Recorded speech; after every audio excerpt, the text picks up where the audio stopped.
Well, with my wife Geraldine, we formed a company called Red or Dead back in 1980 on Camden Market, and that went on to be a big international fashion brand which won as British Designer of the Year award for 3 years, and then promptly we sold it back in the mid-90s and did pretty well out of that, and it left us in a fantastic position because our name was very big, and from then we've been able to choose projects that kind of excite us.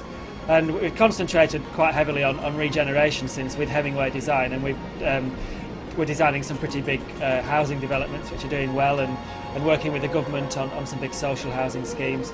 And this project here, Boscombe Overstrand, has excited us all, the whole team, because it's, number one, it's unusual. Number two, it's in a great position. We love Bournemouth, we love Boscombe, we live just down the coast.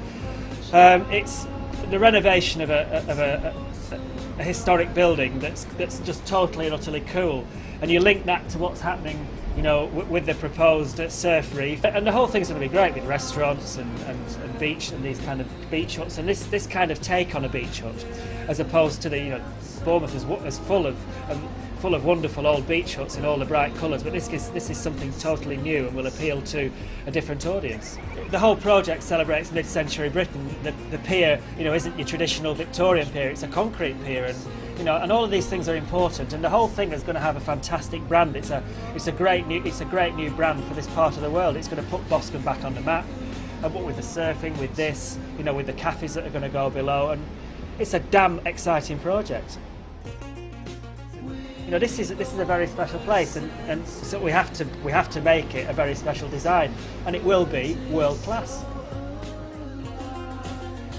I mean, it can also have a positive impact on Boscombe by the sheer PR that it will bring, because it's a unique project. You don't get projects like this just happening. I can't think of anything else in the UK that's like this. The very fact that it's celebrating a different era of British design, that mid-century design, the very fact that the pier doesn't look like what people imagine to be a Victorian wrought iron pier, it isn't. The very fact that these are beach huts, but not in the traditional way that you think of beach huts, all of that will help. And also it's got a well-known design team working on it, which might just help a little bit.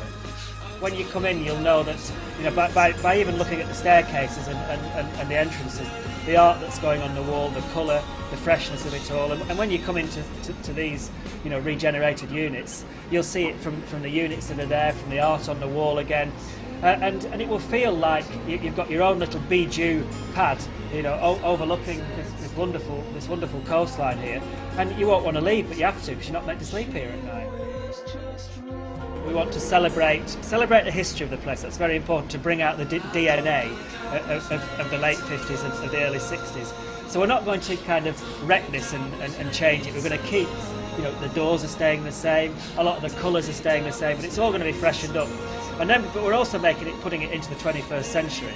And a lot of these will be made bigger, so that we knock some of the walls down to make them double size, so that they can be used for families.